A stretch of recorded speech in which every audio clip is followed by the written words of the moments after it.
how much does Deepwoken's ultimate M1 PvE build deal? 1k? Not at all. 2k is a little bit closer, and 3k is what it does to a dummy. But in reality, Lunar V3 can reach upwards of 4,000 damage in a single M1. Oh yeah, and did I forget to mention that's true damage? Meaning that it bypasses all physical resistance that monsters have, and they have upwards of 25. It's how I was able to claim the Primadon world record, as well as obliterate every single boss in the game with very few M1s. Of course, this build is also incredibly good for Enmity or Elder Primadon, as both of those bosses have tons of physical resistance and we completely bypass it. So today we'll be going over both sub-versions of Lunar V3, as well as tons of the variations of this build that can allow you to make it the perfect build for you, and finally how to master the build and get maximum damage. So if you enjoy, make sure to like and subscribe, and join the Discord for the build maker links. A huge thank you to my channel members, especially those kind souls on the Mega and Super tiers. They get these videos early along with other channel member perks. Starting off with the 3.0 version. This is the Fortitude version. It's a little more beginner or casual friendly compared to the main one that I use. I'll have the stat order on screen, and for the post shrine you can do whatever order you like, just do the weapon stat last. 54 post shrine gives you a good combination of HP and DR, but it gives us three main things. The first is the reinforced mantra, giving you 10% damage reduction as well as 3% extra damage. Exoskeleton for 10% physical resistance outside of using berserk, and to the finish, which makes you take 10% less damage below 1/3 HP. Oh yeah, and of course you get 25 HP just from the raw fortitude value. Additionally, this and the next build also get Blind Seer as another source of true damage outside of berserk. If you don't know, Sightless Beam deals oath damage, which oath damage bypasses physical and elemental armor, making it really good for those tanky enemies. Not to mention, humanoids just don't parry Sightless Beam either, so it's incredibly good for them. If you're wondering how we get Blind Seer with only 37 willpower, you get to 40 willpower, shrine it down to 37, and then you can invest into your heavy weapon. It allows you to save a couple stat points on the build and get even more damage. However, if you don't shrine a mastery or willpower, then you won't be able to use the Pale Briar. The 3.1 variant is the absolute max damage you can achieve. It trades the Fortitude we previously got for Bloodrend. Yet again, post shrine you'll do any order, but just do the weapon stat last. And compared to 3.0, you get a higher weapon stat as well. Generally, each point on a Divine Crazy Sluts weapon gives you 0.5% more DPS. It's a little bit different than this, but it's the easiest way of thinking about it. Therefore, by jumping from 85 to 97 weapon, we're gaining a lot more damage. If you do want to get 100 heavy weapon on the build, then you can drop the charisma and not get snake oil, and then just invest that into your heavy weapon. This will leave you with a couple stat points left over though. However, the difference with and without snake oil is only about 1.5%, so in the end it doesn't really matter too much. Now, a question I'm sure you have is, why are we going Bloodrend instead of Flame Charm? While you can get 40 Flame Pre-Shrine if you want, as it does give you access to Flame Sentinel, a really good mantra for making grinding Chaser easy, I decided to go Bloodrend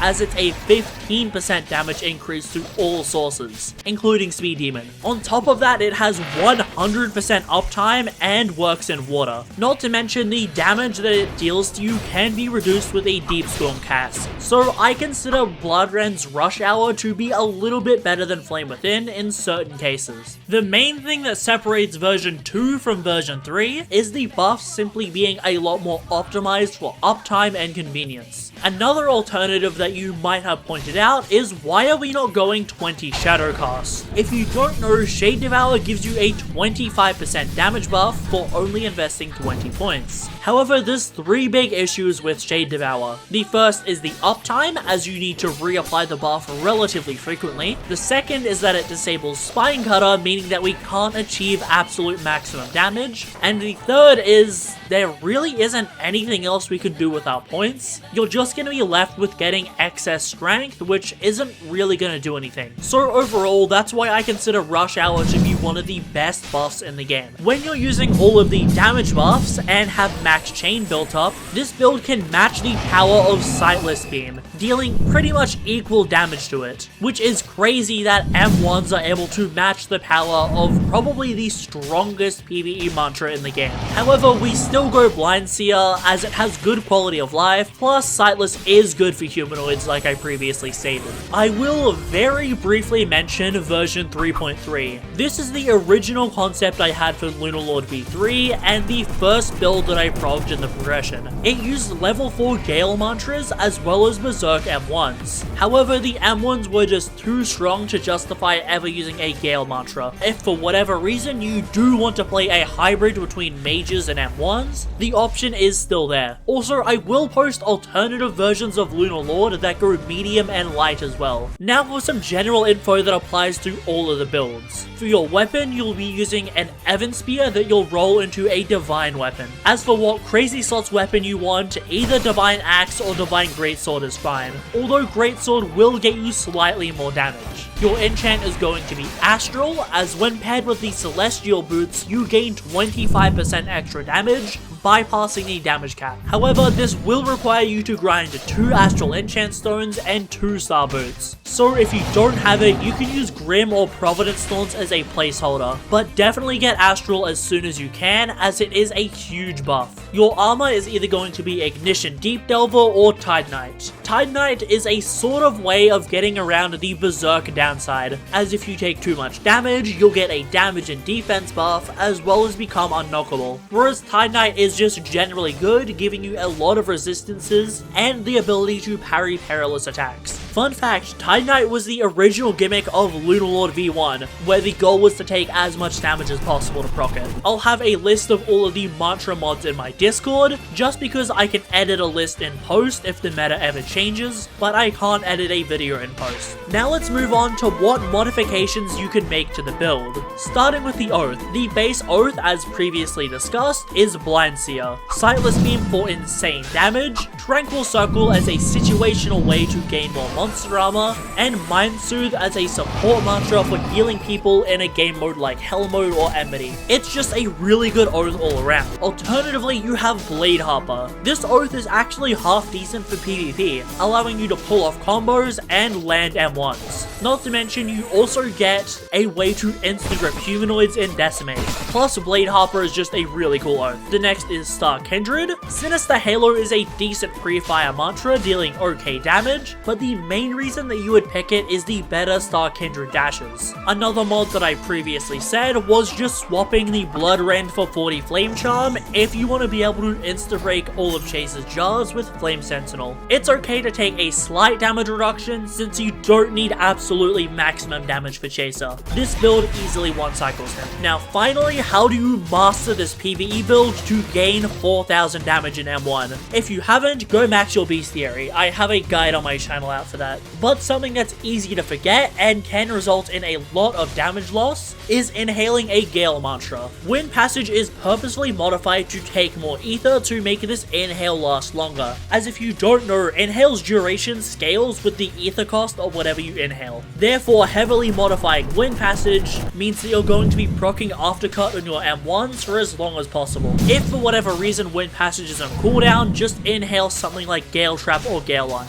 And if you are wondering, having Berserk active makes the 10% from Aftercut true damage. This was confirmed by 2 testers when I asked them. Rush Hour is the easiest damage buff to manage. You simply just pop it and forget about it. However, it does disable if you get ragdolled, therefore if you get kicked by Primadon for example, then just toggle it back on. The health drain isn't anything too crazy, so you can toggle it off if you need. However, if you are low on blood, then you can just turn on Rush Hour and M1 your lightning clones to regen. However, a buff that isn't as easy to manage is a lightning cloak, because if you're not consistently M1ing a target or are in some sort of combat, it will expire very fast. So you have to time your uses of lightning cloak to be whenever you're about to be put in combat, or if you're about to start M1ing something. The same applies to Berserk. Its uptime is pretty high but isn't infinite. However, it is only a good idea to toggle it on when you are confident of what you're fighting, since if you risk it, you can take a lot of damage at once. And that's everything you need to know for Deepwoken's ultimate M1 PvE build. This build can melt bosses in seconds and deal over 4,000 damage in M1, as once you apply the DVM to the 3,000, it becomes pretty insane.